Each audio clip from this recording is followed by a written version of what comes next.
आपने कुछ फिल्मों में टाइम मशीन को तो देखा ही होगा। कुछ लोग इसे देखकर ये जानना चाहते होंगे कि हमारा फ्यूचर असल में क्या होगा, कैसा होगा। और कुछ लोग ये भी सोचते होंगे कि अगर वो पास्ट में जा सके तो वो अपने बिगड़े काम ठीक कर सकते हैं। लेकिन क्या ये साइंटिफिकली पॉसिबल है? अगर हाँ तो कैसे? क्या हम समय यात्रा यानी टाइम ट्रैवल कर सकते हैं? ये साइंस की सबसे इंटरेस्टिंग टॉपिक्स में से एक है। साइंस की दुनिया में कुछ चीज़ें रियल एक्सपेरिमेंट्स पर बेस्ड होती हैं, जिसे साइंटिफिकली प्रूव्ड कहते हैं, और कुछ चीज़ें रियल एक्सपेरिमेंट्स से नहीं बल्कि थियोरेटिकली प्रूव्ड होती है। और ये time travel theoretically he proved है। आइंस्टाइन्स और बाकी कई साइंटिस्ट्स के थ्योरीज टाइम ट्रैवल को अलाउ करती है। तो अब हम सोचते हैं कि हमें भविष्य में ट्रैवल करना है और हमारे पास एक बहुत तेज़ स्पेसक्राफ्ट है। ये स्पेसक्राफ्ट अर्थ की स्पीड के मुकाबले 25,000 किलोमीटर प्रति घंटे की स्पीड से ट्रैवल करता है। तो अगर हम इस स्पेसक्राफ्ट में अर्थ के कुछ चक्कर लगा के वापस अपनी जगह पहुँचे तो हमारी घड़ी में टाइम नीचे अर्थ पर जो घड़ी है उससे कुछ नैनो सेकेंड्स कम बीता होगा। इस कंसेप्ट को टाइम डायलेशन कहते हैं। बेसिकली इससे ये प्रूव होता है कि कोई भी ऑब्जेक्ट एक रास्ते से आगे बढ़ रहा है और अगर वो बहुत तेज़ी से आगे बढ़ रहा है तो उस ऑब्जेक्ट के लिए टाइम स्लो हो जाएगा। इसका मतलब यह है कि कोई भी चीज़ जितनी तेज़ी से चलेगी उस चीज़ के लिए समय की रफ्तार उतनी ही कम होती रहेगी। अब ये तो हमें पता है कि लाइट की स्पीड जो 3 लाख किलोमीटर प्रति घंटा है वो दुनिया में सबसे तेज़ है। अब सोचिए, अगर आप 10 साल लगभग 90% लाइट की स्पीड से ट्रैवल कर सके और जब आप वापस पृथ्वी पर पहुंचोगे तो आपकी उम्र सिर्फ 10 साल बढ़ी होगी, लेकिन पृथ्वी में लगभग 24 साल गुजर गए होंगे। तो इसका मतलब यह है कि आप एक तरह से 14 साल भविष्य में आ गए हो। और ये एक तरीका है जिससे आप भविष्य में टाइम ट्रैवल कर सकते हो।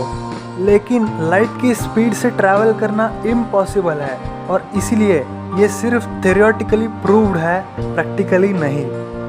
अब ये तो हो गई फ्यूचर में जाने की बात। अब पास्ट में, अतीत में जाने की बात करते हैं। पास्ट में आप किसी लाइट की स्पीड जैसे तरीके से नहीं जा सकते। पास्ट में जाना ये तो फ्यूचर में जाने से भी ज़्यादा मुश्किल है। हम एक पैराडॉक्स देखते हैं, द ग्रैंडफादर पैराडॉक्स। ये बहुत ही फेमस पैराडॉक्स है। इसके मुताबिक मान लीजिए कि अगर आप किसी भी तरह टाइम ट्रैवल करके पास्ट में चले गए अपने दादाजी के ज़माने में और आपने अपने दादाजी को मार दिया, तो आप इस समय कैसे रहोगे? यानी जब आपने अपने दादाजी को ही मार दिया है तो आपका जन्म कैसे हुआ? आप तो पैदा ही नहीं हुए, तो उन्हें मारा किसने?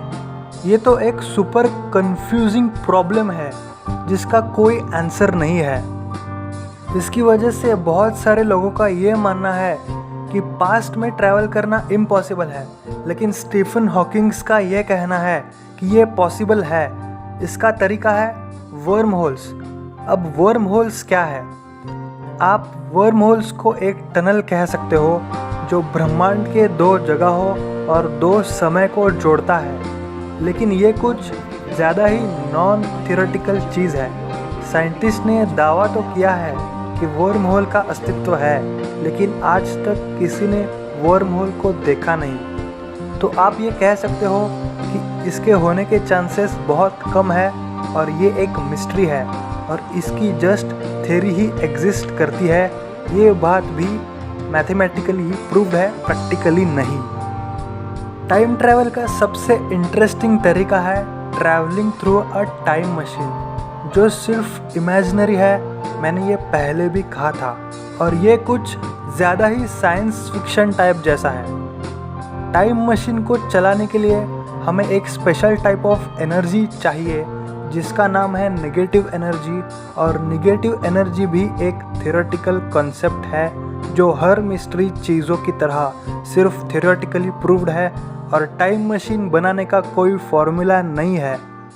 तो टाइम ट्रैवल थ्योरेटिकली प्रूव्ड है, प्रैक्टिकली नहीं, और ये आप जान गए हो।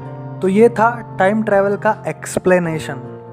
तो अगर फ्यूचर में मान लो कोई टाइम मशीन बनी तो आप फ्यूचर में या पास्ट में जाकर क्या करोगे, कमेंट करके ज़रूर बताइएगा। ये वीडियो आपको अच्छा लगा हो तो लाइक कर देना, वीडियो को शेयर कर देना और चैनल को सब्सक्राइब भी कर देना।